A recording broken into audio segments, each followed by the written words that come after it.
साहेब 2 दिवस दिल्लीत होता. लोकसभेचे विरोधी पक्षनेते राहुल गांधी यांच्याशी तुमची प्रदीर्घ चर्चा झाली, भेट झाली. काय राष्ट्रीय राजकारणावर काय म्हणतात राहुल गांधी आणि इंडिया अलायन्स वगैरेचं भविष्य काय यावर काही चर्चा झाली?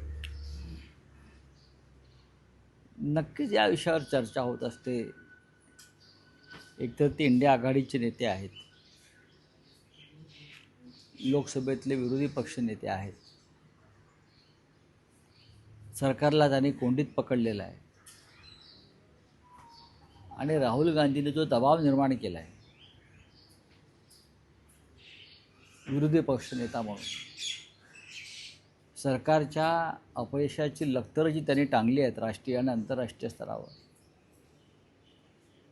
त्याच्यामुळे नरेंद्र मोदी यांना त्यांच्या कॅबिनेटमध्ये मोठे रिशफल करावे लागतात. कॅबिनेटचा चेहरा त्यांना बदलावा लागतो आहे. पण आमचं सगळ्यांचं असं म्हणणं आहे, तुम्ही मुंडकं तेच ठेवाल विद्रूप आणि बाकी सगळे सर्जरी कराल तर त्याला काय रिशफल म्हणत नाही. स्वतः नरेंद्र मोदी यांची प्रतिमा फार घसरलेली आहे. अमित शहा यांना कोणतीच प्रतिमा राहिलेली नाही. मंत्री अपयशी आहेत.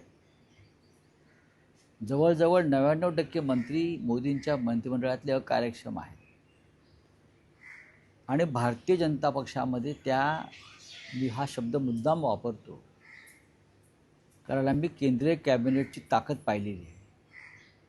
भारतीय जनता पक्षामध्ये एखाद दुसरा नेता सोडला तर त्या लायकीचे नेते केंद्रीय मंत्रिमंडळात काम करू शकतील असे कोणी दिसत नाही.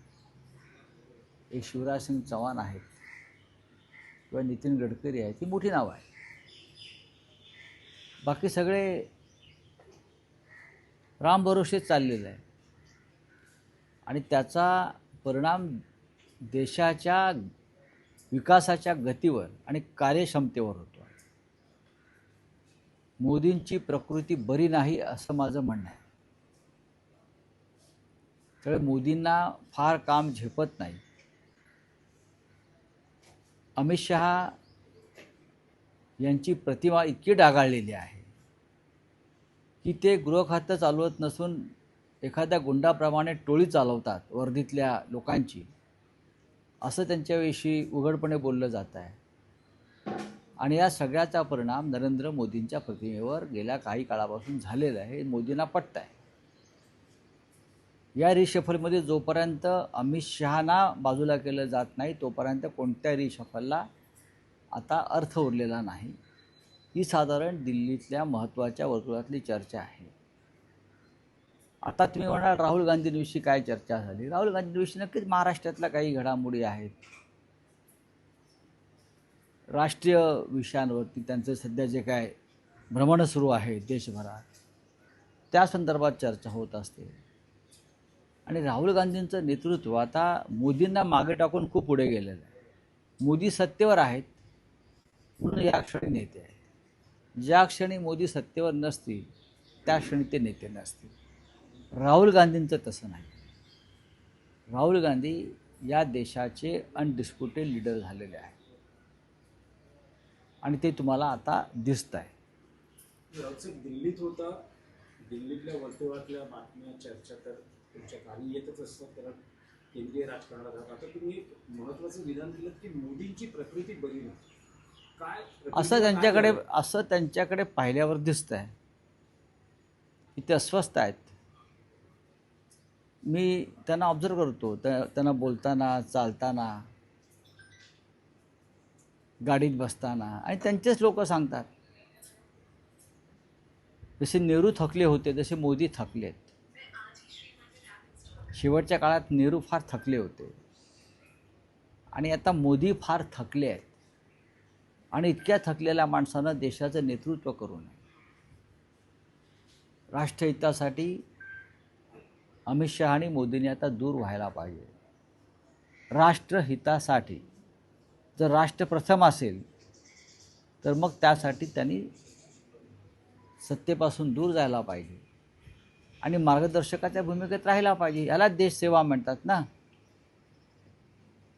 कुवत नसताना आणि शरीर साथ देत नसताना सत्तेच्या खुर्चीवर बसून देशाचं नेतृत्व करणं यात राष्ट्रहित नाही. आणि आपण पाहिलं असेल की आता आंतरराष्ट्रीय स्तरावर मोदींची कशी खिल्ली उडवली जाते. अमेरिकेचे राजदूत जे ट्रम्प त्यांचे मित्र आहेत म्हणतात की मोदी कसे गयावया करतात, पत्रकार परिषदा घेऊ नका, मला प्रश्न विचारायला लावू नका. हे चांगल्या उत्तम आरोग्याचं किंवा प्रकृतीचं लक्षण नाही. त्याने आत्मविश्वास गमावलेला आहे, कॉन्फिडन्स गमावलेला आहे, त्याचा परिणाम आहे. मात्र त्यांच्या तब्येतीविषयी तुम्ही म्हणलात की त्यांचे सहकारी सुद्धा बोलतायत. त्यांचे सहकारी असे म्हणतात की मोदी खूप कमी वेळ झोपतायत. हे ठोस तब्येतीविषयीची माहिती तुमच्या कानापर्यंत झोप न येणे हे सुद्धा आजाराचं लक्षण आहे. झोप न येणं हे गंभीर आजाराचं लक्षण आहे. जर ते कमी वेळ झोपतात असं कोणी सांगत असेल तर एक माणूस इतके वर्ष झोपत नाही आणि त्या झोपेचं राजकारण करतो, तर कमी झोप येणं किंवा झोप न येणं हे सुद्धा प्रकृती बिघडल्याचं लक्षण आहे किंवा मानसिक स्वास्थ्य ठीक नाही, चिंतेमुळे त्यांना झोप लागत नाही, हे सुद्धा त्यांचं आरोग्य बिघडल्याचं लक्षण आहे. रावसाहेब, तुम्ही म्हणालात की मोदी आता थकले आहेत, तसं जाणवत आहे, तसं दिसतंय. तशी एक कबुली नितीन गडकरींनी दिली आहे की मीही थकलोय. भले आता नवीन स्टेटमेंट्स येतात की माझ्या विधानाचा विपर्यास नाही बघा, नितीन गडकरी त्यांच्या विधानावरती भाष्य करायला समर्थ आहेत. मोदींना जबरदस्तीनं तिथे आता लादलं जात आहे. कारण भाजपकडे दुसरा कोणताही चेहरा दिसत नाही. जे आहेत चेहरे ते विद्रूप आहेत सगळे. अमित शहाना कधीच कोणी प्रधानमंत्री करणार नाही. अमित शहाना त्यांची किती इच्छा असली, त्याने किती कारस्थानं केली, त्याने किती पक्ष फोडले, त्याने किती खासदार गोळा केले, त्याने किती मोदींच्या विरुद्ध स्वतःचं गँग निर्माण केली खासदारांची, तरीही त्यांना कोणीही देशाचं पंतप्रधान होऊ देणार नाही, हे लक्षात घ्या. त्याच्यामुळे मोदींना चालवलं जात आहे. माझ्या माहितीनुसार राष्ट्रीय स्वयंसेवक संघामध्ये त्याबाबत देशाच्या नेतृत्वाच्या बदलाबाबत अत्यंत महत्त्वाची चर्चा सुरू आहे. पण देवेंद्र फडणवीस यांनी भाजपच्या केंद्रीय समितीमध्ये जाणं किंवा त्यांची वर्णी लावणं, याकडे तुम्ही कसं पाहता? मी तुम्हाला वारंवार म्हटलं आहे, त्यांना केंद्रात जावं लागेल. मग ती त्यांच्या पक्षाची राष्ट्रीय कार्यकारिणी, केंद्रीय समिती आणि त्याचबरोबर त्यांना माझ्या माहितीनुसार पक्क्या त्यांना केंद्रातली जबाबदारीसुद्धा घ्यावी लागेल. ते किती नाही म्हणत असले तर ही सुरुवात आहे त्यांनी केंद्रात जाण्याची. आणि वारंवार दिल्लीत त्यासाठीच जात आहेत. अमित शहांबरोबर कोणताही कार्यक्षम माणूस काम करायला तयार नाही मंत्रिमंडळात. ही अनेक ज्येष्ठ भाजप नेत्यांची भूमिका आहे आणि ती मोदींना माहिती आहे. आता भाजपचे लोक म्हणतील तुम्हाला हे कसं, म्हणजे मी खोटं बोलतो आहे का? असं नाही आहे. माझ्याकडे पक्की माहिती. अमित शहांबरोबर देवेंद्र फडणवीसही काम करायला तयार नाही दिल्लीत. इतर काही प्रमुख नेते जे आहेत भाजपचे, त्यांनीही अमित शहांबरोबर काम करायला नकार दिला. भाजपनं 2029च्या लोकसभा निवडणुकांची तयारी सुरू केली आहे. केंद्रीय समितीमधील वर्णी असेल, NDAचे मित्रपक्ष असतील, जेनझींचं आंदोलन असेल, या दृष्टीने एक व्यापक व्यूहरचना आखली जाते. इंडिया अलायन्सची साधारण 2 महिन्यापूर्वी बैठक पार पडली. असं ठरलं होतं की हैदराबादमध्ये 13 ऑगस्टला बैठक पार पडेल इंडिया अलायन्सची. तर राहुल गांधींची या संदर्भात काही बोलणं आलं का? कारण एका मुलाखतीमध्ये तुम्हीच घेतलेल्या मुलाखतीत उद्धव ठाकरेंनी इंडिया अलायन्सच्या भवितव्यावर काही विधान केलं. इंडिया अलायन्सचं भवितव्य हे चांगलं आहे. जेन-झीच्या मागे इंडिया ब्लॉक नसता राहुल गांधींनी सुद्धा ज्या प्रकारे एक वातावरण निर्माण केलं मुंबईमध्ये आणि महाराष्ट्रामध्ये, आदित्य ठाकरे ह्यांनी उपक्रम फार मोठ्या पद्धतीनं तो राबवला. जेन-झीचा अनेक राज्यांमध्ये त्या पक्षाच्या लोकांनी काम केलं. त्याच्यामुळे जेन-झीला बळ मिळालं. हां, म्हणजे कॉक्रोच जनता पार्टीला हे तुम्हाला नाकारता येणार नाही. आम्ही आमच्याच पद्धतीनं राज्यामध्ये काम करतो आहोत आणि ते करत राहू. याचा फायदा शेवटी इंडिया ब्लॉकला आणि महाराष्ट्रात या राज्यामध्ये महाविकास आघाडीलाच होणार आहे. नाही, पण इंडिया अलायन्सची पुढची बैठक कधी पार नाही, पडेल? आता त्याच्यावरती किंवा या संदर्भात काही राहुल गांधींची चर्चा झाली? नाही, त्याच्यावरती आम्ही काल चर्चा केली आणि त्याच्यावरती निर्णय लवकर मला कळेल. नक्कीच. म्हटलं की RSS देशाच्या नेतृत्व बदलाबाबत गांभीर्यानं विचार करता आहे. जर अमित शहा बरोबर काम करायला कोणी तयार नाही असं असे तुमचे विश्लेषक म्हणतायत.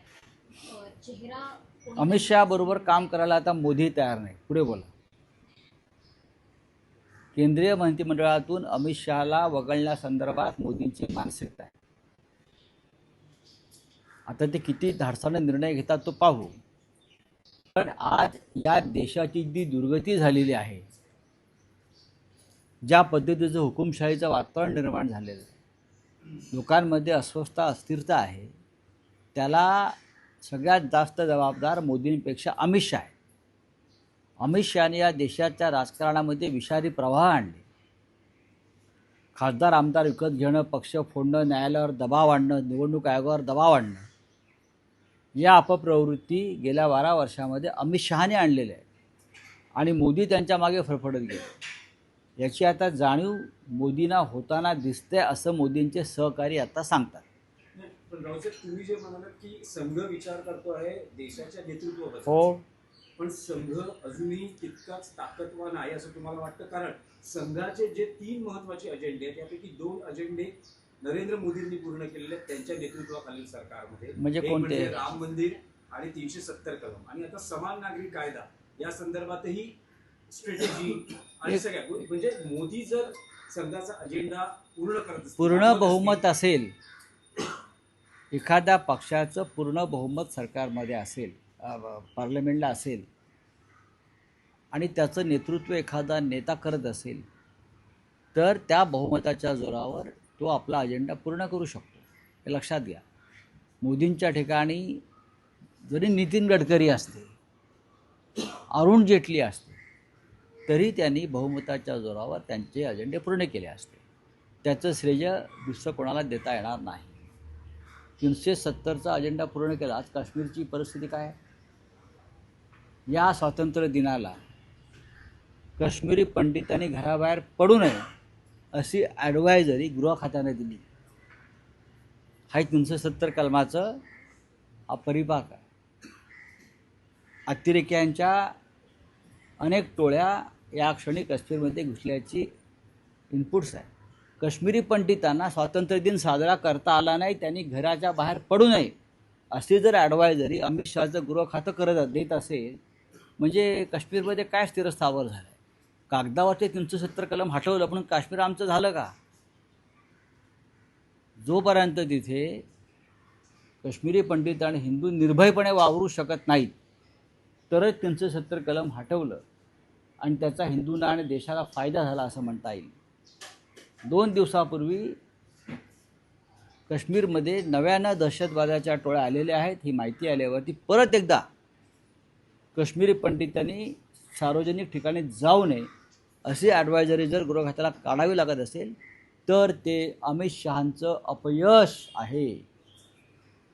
आता RSSच्या गुडबुक्समध्ये नेमकं कोण आहे? जर तुम्ही म्हणता की अमित शहा नाही, मोदी. अमित शहा कोणाच्याही गुडबुक्समध्ये नाहीत.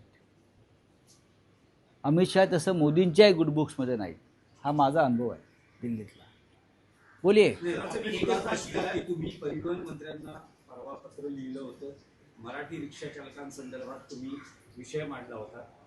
तुमचं परिवहन मंत्र्यांशी काही बोलणं झालं का? कारण तुम्ही म्हणालात की रिक्षा चालकांना घेऊन तुम्ही परिवहन हो, त्यांना त्याची भीती वाटते की त्यांच्या कॅबिनमध्ये काही गडबड होईल, मंत्रालयात गडबड होईल.